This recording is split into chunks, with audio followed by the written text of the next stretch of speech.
Shall we begin? I'm Paul Moore. Welcome this evening to the Wolff household.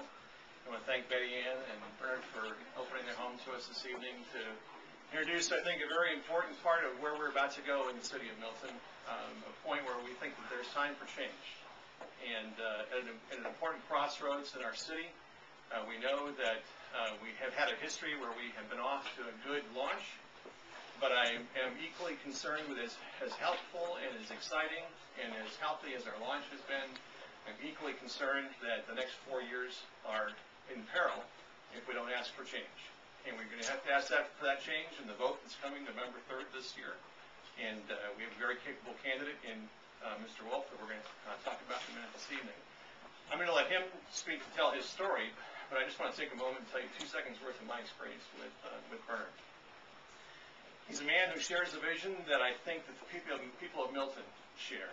His platform is grounded on who we have been as a rural equestrian community, concerned about the quality of life that we have known here for so many years, that many of us came here for, that we know longtime Milton residents who have been here as a part of the cornerstone of Milton, the fabric of Milton, have expected from our elected officials to maintain, and he will help us ensure that that stays in place for the years to come.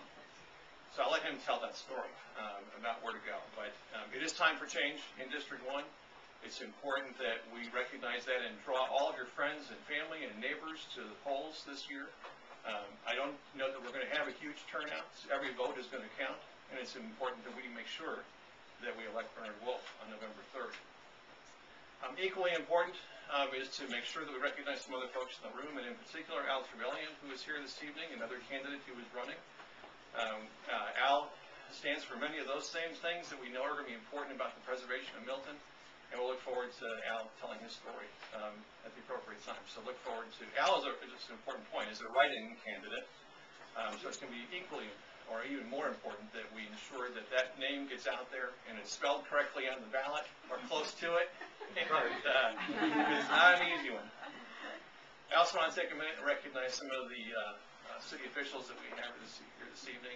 We are blessed with their time, and thank you for all their hard work that they do put into our everyday lives. We have Tina Diversa with us this evening, Milton City Council member. We have Julie Zonner-Bailey, who's here this evening.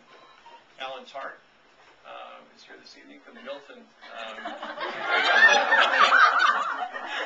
our Milton City Council. We're also very fortunate to have Commissioner Rob Pitts here this evening from Fulton County. Thank you, Commissioner Pitts, for being here. There are a number of members from the Milton Planning Commission here this evening. Curtis Mills is here. Carrie Schlenke. I'm chairman of the Planning Commission, so I appreciate everybody coming as well. And a number of members of CPAC are here this evening as well. Those folks who are charged with creating our 2025 master plan.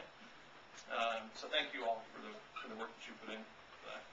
At this point, let me introduce Tina Diversa, who is actually here this evening to speak as Mayor Pro Tem as well. Tina.